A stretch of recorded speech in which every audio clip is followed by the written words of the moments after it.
Côté lunettes. Bonjour Isabelle. Bonjour Laurent.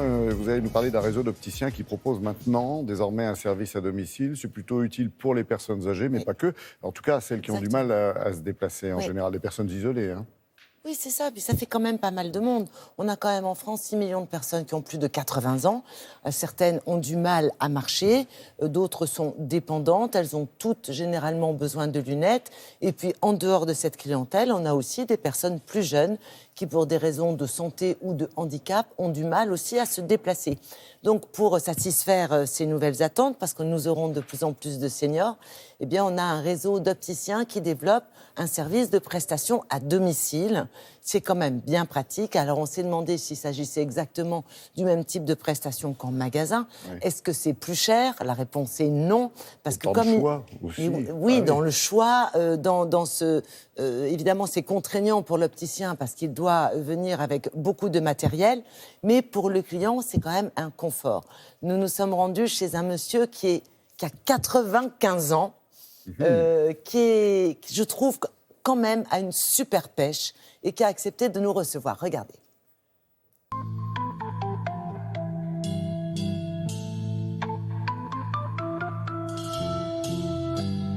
Propose un service d'opticien à domicile sur toute la France, avec un réseau de plus d'une trentaine d'opticiens sur la France. Nos opticiens s'occupent de personnes de handicap, des personnes qui ne peuvent pas se déplacer ou qui ne veulent pas se déplacer. La prestation est exactement la même qu'en magasin.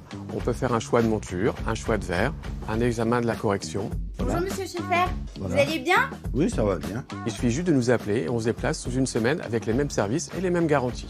Quel âge avez-vous, Monsieur Schaeffer ? Je vais sur mes 95 printemps. Alors, est-ce que vous avez eu des petits problèmes de vue ? Est-ce que vous voyez... La vision de loin n'est pas fameuse et la vision de près, j'ai beaucoup de mal. Le service qu'on propose est un service qui apporte un petit peu plus, ce contact qu'on n'a pas en magasin. On va rentrer dans une intimité et on va rester peut-être plus de temps avec la personne et comprendre un peu mieux ses besoins. Continuez à ouvrir grand les yeux. Oui.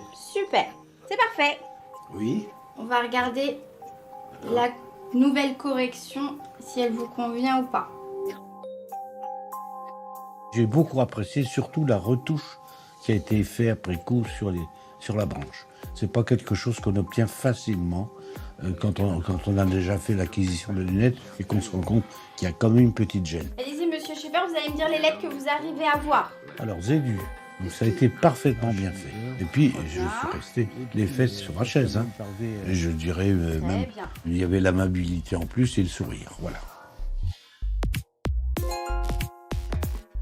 Dites-moi, est-ce qu'il y a quelque chose qui vous plaît ? Est-ce que vous aimez le bleu ?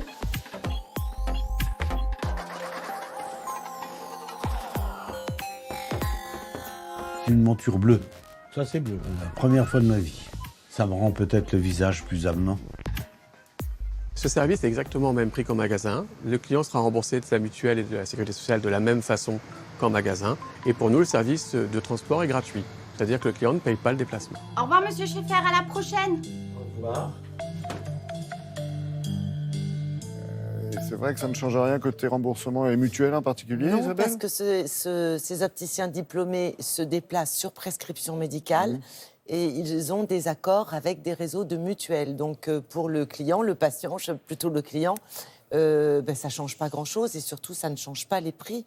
Puisque comme ils n'ont pas de magasin, ils n'ont pas de frais de boutique. Et donc, le déplacement est gratuit, ça c'est important. Bonne idée. Alors, après les yeux, les œufs, avec un rectificatif par rapport à ce qu'on vous a dit, ce que vous nous aviez dit lundi, parce que l'information a évolué, quoi. Oui, c'est petite rectif, parce que en fait, l'interdiction des œufs de cage est toujours dans les tuyaux, c'est toujours dans les objectifs, mais ça sera peut-être un peu moins rapide que prévu, parce qu'il faut vraiment laisser du temps à la filière pour s'organiser.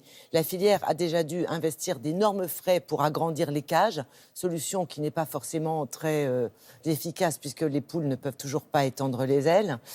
Donc, avant d'interdire complètement, il est possible que l'on se dirige vers une solution plus souple, avec une réduction du marché. Les œufs de cage représentent aujourd'hui un marché de 70%. Oui. On pourrait le réduire.